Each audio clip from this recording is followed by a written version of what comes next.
Welcome to Intelligence Gateway.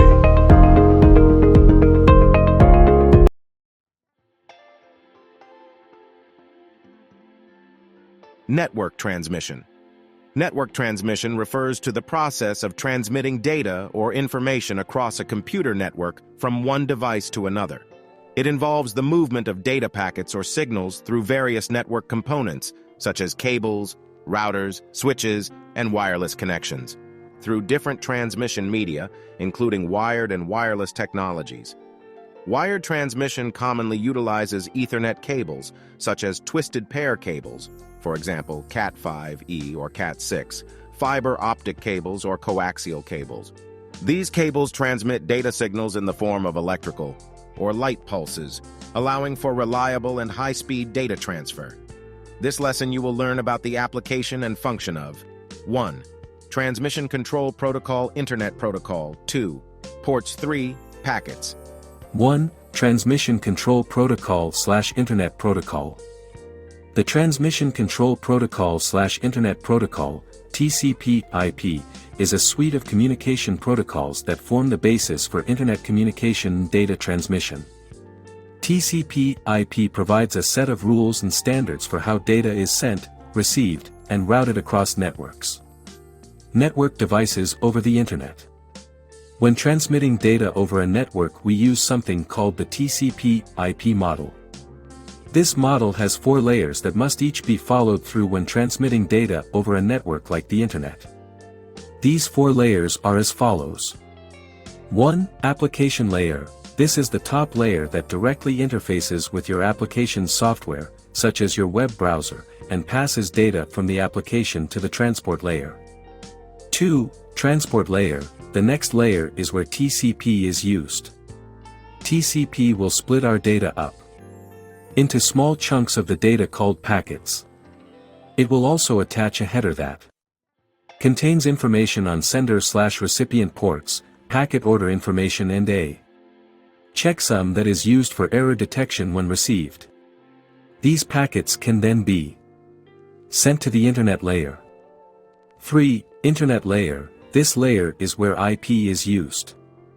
This protocol will format the packets into something called an IP datagram and attaches the origin and destination IP addresses.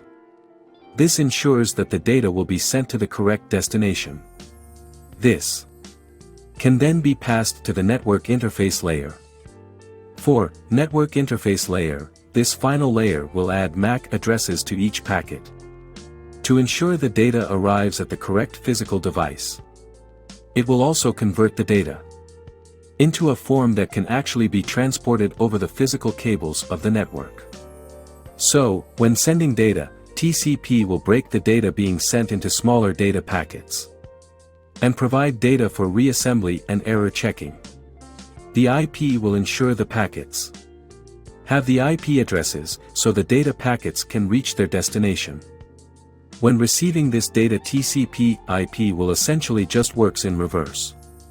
Though TCP will also check for errors in the packets before reassembling them and request for a new packet if an error is detected. 2. Ports. In computer networking, ports are virtual communication endpoints that enable devices to send and receive data over a network. Ports are associated with specific protocols and are identified by numerical values. It's important to note that these are nothing like the physical ports you have on your computer, such as the HDMI port. These ports are a logical port. They exist in software, not hardware. There are 65,536 network ports, though only the first 1024 are used by system processes, known as the well-known processes. Some of the most common ports include Port 80, the HTTP port that is used for transferring web pages. Port 443, the HTTPS port that is used for transferring web pages with encryption. Port 25, the SMTP port that is used for sending and routing emails. Port 143, the IMAP port that is used for retrieving emails. Port 2021, the FTP ports that are used for uploading and downloading files. The practical purpose of these ports is that when we send a data packet, we don't just need the IP address of the destination, we also identify the port being used. That way, when the recipient device receives the data, it will know which application to forward the data to. So, if it is port 80, it will pass it to the web browser. If we didn't have ports, the receiver wouldn't know which application requires the data. So we would only be able to use one application at once. 3. Packets.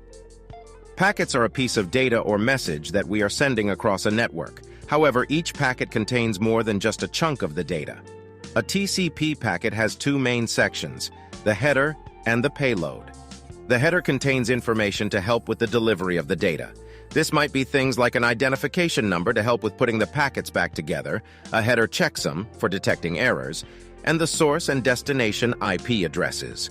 The payload section of a packet contains the actual data being transmitted.